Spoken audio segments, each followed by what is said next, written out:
हो रही है। ऑक्सीजन सिलेंडर को 17,000 रुपए तक में बेचा जा रहा है।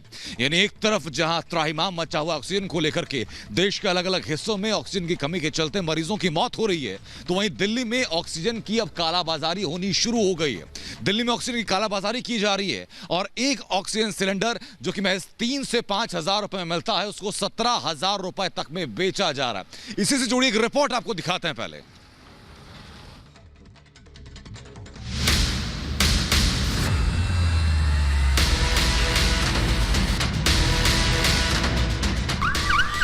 देश की राजधानी दिल्ली के अस्पतालों में ऑक्सीजन की कमी होती जा रही है, लेकिन इसी दिल्ली में कुछ लोग ऐसे हैं जो इस महामारी को पैसा कमाने के लिए बेशर्मी से इस्तेमाल कर रहे हैं। आज हम इन्हीं ऑक्सीजन के कालाबाजारियों का भंडाफोड़ करने जा रहे हैं। हम दिखाने जा रहे हैं कि कैसे इस धंधे में अस्पताल का स्टाफ तक शामिल है। रिपब्लिक भारत का ऑपरेशन ऑक्सीजन।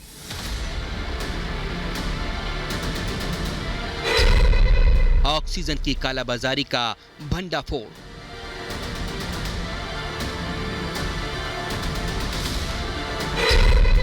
कैमरे में कैद सांस के सौदागर। हमें पता चला कि पुरानी दिल्ली के दरियागंज इलाके में कुछ लोग हैं जो ऑक्सीजन सिलेंडर की चोरी छिपे सप्लाई कर रहे हैं, जिसके बदले में मोटा पैसा ले रहे हैं। हमारी पड़ताल हमें गुलाबी टी शर्ट पहने इस व्यक्ति तक ले गई। इसके बाद जो हुआ उससे देख और सुनकर हम हैरान रह गए। इस शख्स ने एक व्यक्ति को फोन लगाया। बातचीत से ये साबित हुआ कि फोन पुरानी दिल्ली के मशहूर अस्पताल में काम करने वाले किसी स्टाफ को लगाया गया था। आप भी सुनिए।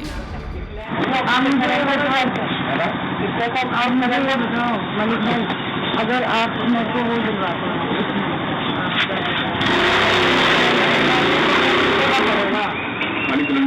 पूरा सिलेंडर, हाँ वो पूछ लो यार, ये भरा खाली गैस भरवाने जाऊँ, यहाँ से वो कराने जाऊँ, इतना नहीं होगा। देखो गैस कहीं नहीं मिल रही है, क्योंकि बहुत मलिका मेरे को दिक्कत हो रही है। मेरे में खुद में एनर्जी नहीं बचेगी तो फिर फायदा क्या है।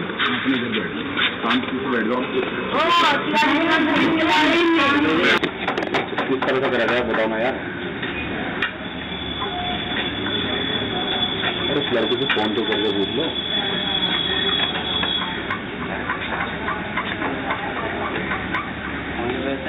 दादा को करके देखूंगा फोन तुम कितनी देर में पहुंच जाओगे?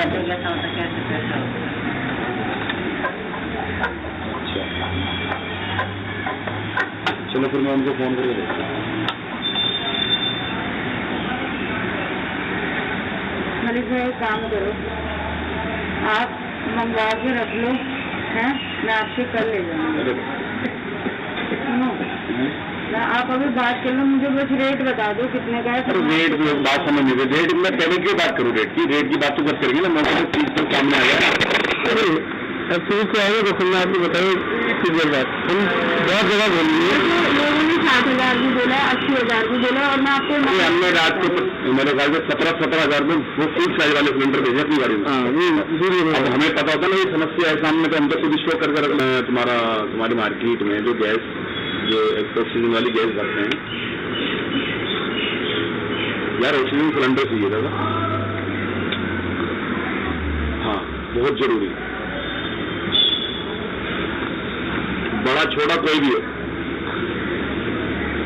तो अभी तुरंत बता दो। लेंगे ठीक है, एक हो, दो हो, चार हो, पांच हो, बता देना, पैसे में देंगे, उसको लेकर के रख लेंगे। यार लोग परेशान है बहुत ज्यादा, बहुत मारामारी होगी साहब। क्या हो सभी हॉस्पिटल में रहते हैं, ठीक है। इनको मैंने कॉल करी है, मुझे वहाँ पे हालत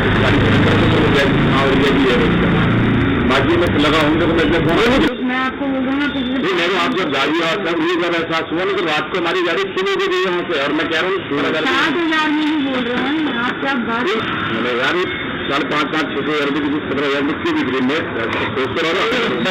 ऐसा ना वो खाली सिलेंडर फिर आपको वापस भी करना पड़ेगा। अरे वो आ जा रहा है आपका, अरे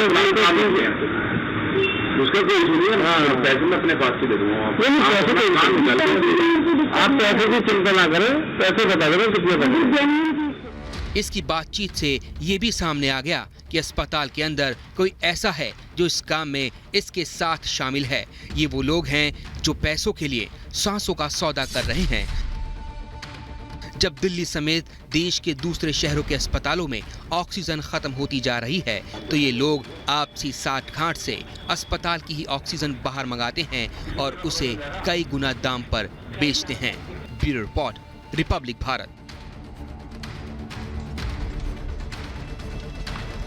तो सवाल ये कि आखिरकार ऐसी कालाबाजारी किस काम की जो कि इंसान की जान की कीमत पर लगातार की जा रही है।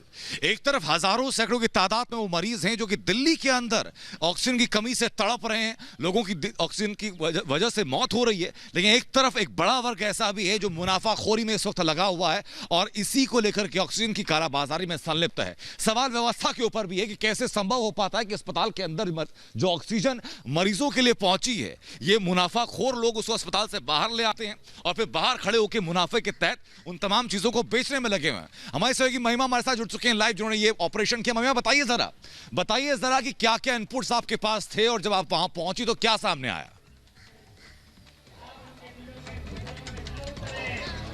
आनंद, देखिए जिस तरीके से राजधानी दिल्ली में कोविड के केसेस इतने बढ़ रहे हैं, लगातार बेड और ऑक्सीजन की कमी बनी हुई है, उसी बीच रिपब्लिक टीवी की टीम पहुंचती है दरियागंज, क्योंकि हमें ये पता चलता है कि दरियागंज में किस तरीके से काला बाजारी ऑक्सीजन सिलेंडर की चल रही है। वहां पे हमें एक ये ट्रांसपोर्टर मिलता है जो हमें अश्योरिटी देता है कि वो कहीं ना कहीं से ऑक्सीजन सिलेंडर अरेंज करा के दे देगा। और सबसे महत्वपूर्ण बात आनंद यहाँ पर यह आती है कि इसके अंदर हॉस्पिटल के मेडिकल स्टाफ भी मौजूद है, जहां पर एक तरफ हम देखते हैं कि हॉस्पिटल्स में कितने 480 कितने सारे लोगों की जो जानें हैं वो स्टेक पे है, वहीं दूसरी तरफ दरियागंज में खुले आम 5000 के सिलेंडर को 17,000 में बेचा जा रहा है। देखिए किस तरीके से जो ऑक्सीजन की महामारी है वो लोगों के लिए अब पैसा कमाने का जरिया बन चुकी है, क्योंकि दरियागंज में जब रिपब्लिक की टीम पहुंचती है तो साफ तौर से ये जो कॉन्ट्रैक्टर है ये बोलता है कि कहीं ना कहीं से इसको अरेंज करवा के मानेगा। ये मेडिकल स्टाफ से भी यहाँ पर बात करता है, लगातार मेडिकल स्टाफ वाले से भी कहता है कि 4-5 सिलेंडर अरेंज करो, छोटे बड़े, और ये उन्हें स्टॉक में रखेगा। तो देखिए किस तरीके से बिना किसी मेडिकल सर्टिफिकेट के, बिना किसी जांच पड़ताल के यहाँ पर कालाबाजारी लगातार चलती जा रही है। राजधानी में रिपब्लिक टीवी का बहुत बिल्कुल ये वाजिब सवाल महिमा आपने उठाया कि जब सीधा ऑक्सीजन सप्लाई की जा रही है अस्पतालों को, बिना प्रिस्क्रिप्शन के, बिना डॉक्यूमेंट के ऑक्सीजन मरीजों को नहीं मिल पा रही तो मुफ्तखोरों को कैसे मिल रही है? अखिलेश राय हमारे साथ हमारे सहयोगी लगातार बने। अखिलेश, बताइए जरा कि मुनाफाखोरी की जड़ें कितनी अंदर तक हो चुकी हैं कि जब बिना प्रिस्क्रिप्शन के मरीज को मिलने के लिए राजी नहीं है ऑक्सीजन, तो फिर इनके पास कैसे पहुंच रही है? देखिए ये जो मुनाफाखोर हैं, दलाल जिनको कहते हैं, वो हर जगह जब कहीं इस तरह की महामारी या इस तरह की बातें सामने आती हैं, वो अपना एक उनका टीम है वो सक्रिय हो जाते हैं और इस तरह की हरकतें सामने आती हैं। पूरा ऊपर से नीचे तक एक उनके पैसे की रकम बंधी होती है। 500 का सामान 5000 में बेचते हैं क्योंकि वो जानते हैं सामने वाला मजबूर है।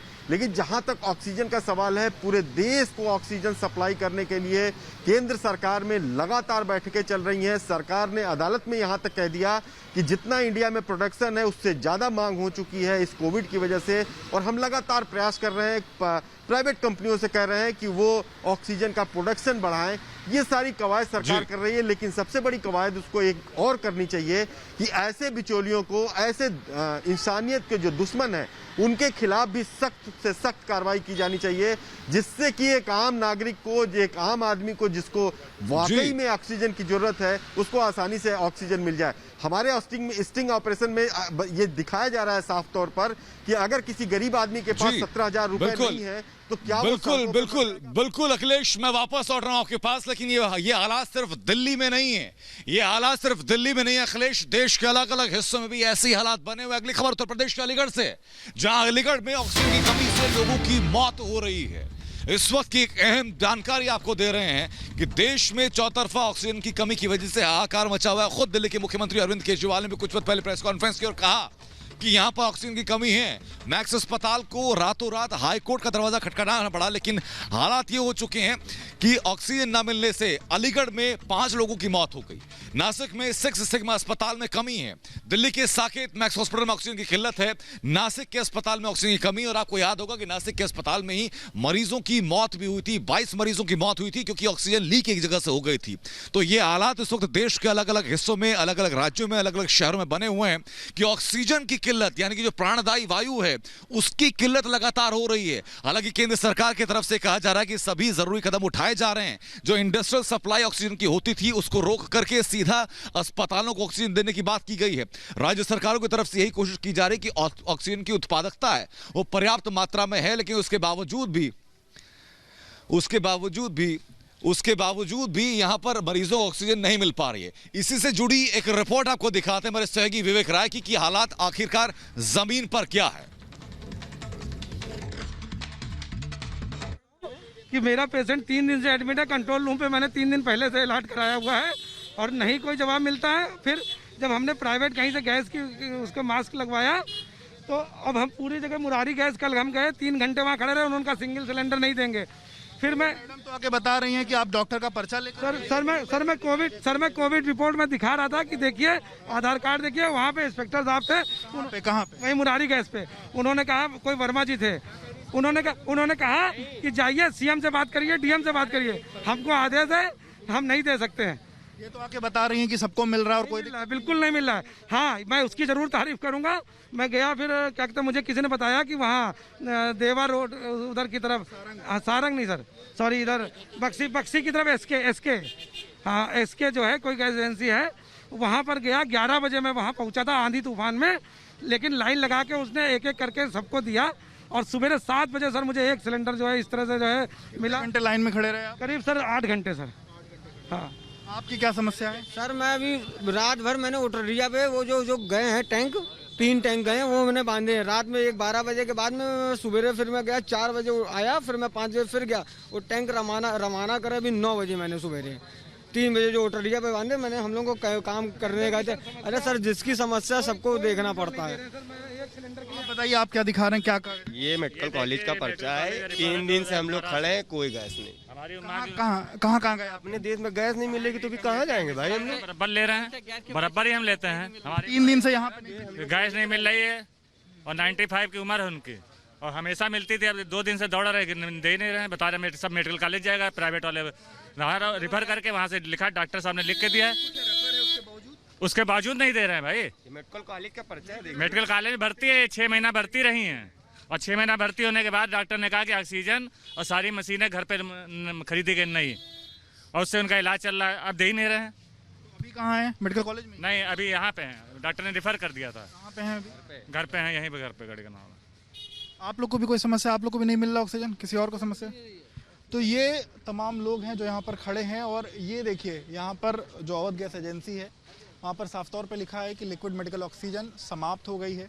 असुविधा के लिए खेद भी इन्होंने जताया हुआ है, लेकिन समस्याएं ये हैं कि जो तमाम लोग जिनके पेशेंट्स घर पर आइसोलेशन में हैं, वो लगातार अलग अलग जगहों पर भटक रहे हैं और उनको ऑक्सीजन नहीं मिल पा रही। और उसके बाद हुक्मरान जो हैं वो ये कहते हैं कि डॉक्टर के प्रिस्क्रिप्शन के बाद चीज़ें होंगी, लेकिन वहीं डॉक्टर के प्रिस्क्रिप्शन को भी लोग अगर दिखा रहे हैं तो लोग साफ तौर पे ये बताने की कोशिश कर रहे हैं कि डॉक्टर के प्रिस्क्रिप्शन के बाद भी उनको ऑक्सीजन नहीं उपलब्ध हो पा रही।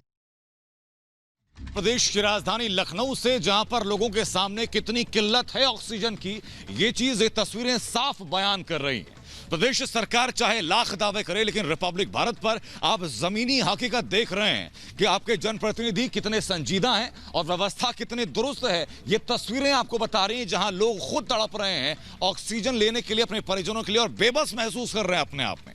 हमारे सहयोगी विवेक राय इस वक्त हमारे साथ जुड़ चुके। विवेक, जरा बताइए कि सीएमओ को दारोमदार सौंपा गया था अलग अलग शहरों में कि सीएमओ देखेंगे कि किस मरीज को कितनी सहायता चाहिए, क्या इलाज चाहिए, क्या प्रबंध किए जाने चाहिए। डीएम की जिम्मेदारी भी यही थी। तमाम अधिकारी कहां हैं और लोग सड़कों पर क्या कर रहे हैं फिर?